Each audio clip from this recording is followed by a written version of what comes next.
తన గెలుపు సూర్యాపేట మున్సిపాలిటీ అభివృద్ధికి మలుపు కాబోతోందన్నారు కాంగ్రెస్ పార్టీ చైర్పర్సన్ అభ్యర్థి మిరిశెట్టి నివేదిత లక్ష్యాది.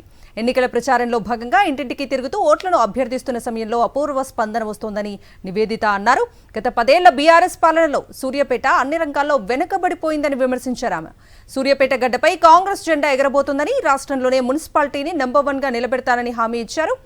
మరోవైపు రేవంత్ రెడ్డి సారథ్యంలో గత 2 ఏళ్లలోనే అన్ని వర్గాల ప్రజలు సంతోషంగా ఉన్నారని, కాంగ్రెస్ అమలు చేసిన సంక్షేమ పథకాలే మమ్మల్ని గెలిపిస్తాయని మాజీ కౌన్సిలర్ కక్కినేని శ్రీనివాస్ ధీమా వ్యక్తం చేశారు. 46వ వార్డు ప్రజలు మమ్మల్ని ఆశీర్వదించి అత్యధిక మెజార్టీతో గెలిపించగలరని ప్రార్థన.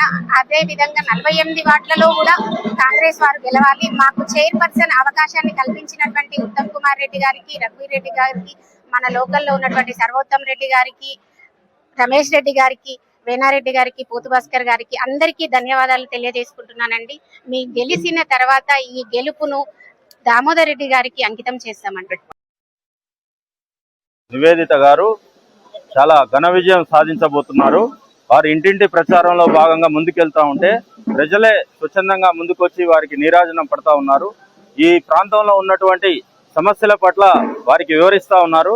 వారు కానీ, వారి భర్త లక్షాది గారు కానీ ఈ ఎలక్షన్ కోడ్ ముగిసిన వెంటనే కూడా ఈ ప్రాంతంలో ఉన్నటువంటి నాలా ఆధునికీకరణ అయితేంది, చాలా బ్రిడ్జిలు అయితేంది, కల్వర్ట్లు అయితేంది, రోడ్ల యొక్క విస్తరణ అయితేంది, డ్రైనేజీ సమస్య తీర్చడం, ఇవన్నీ కూడా చేస్తా అని వారు ప్రజలకు హామీ ఇవ్వడం జరిగింది.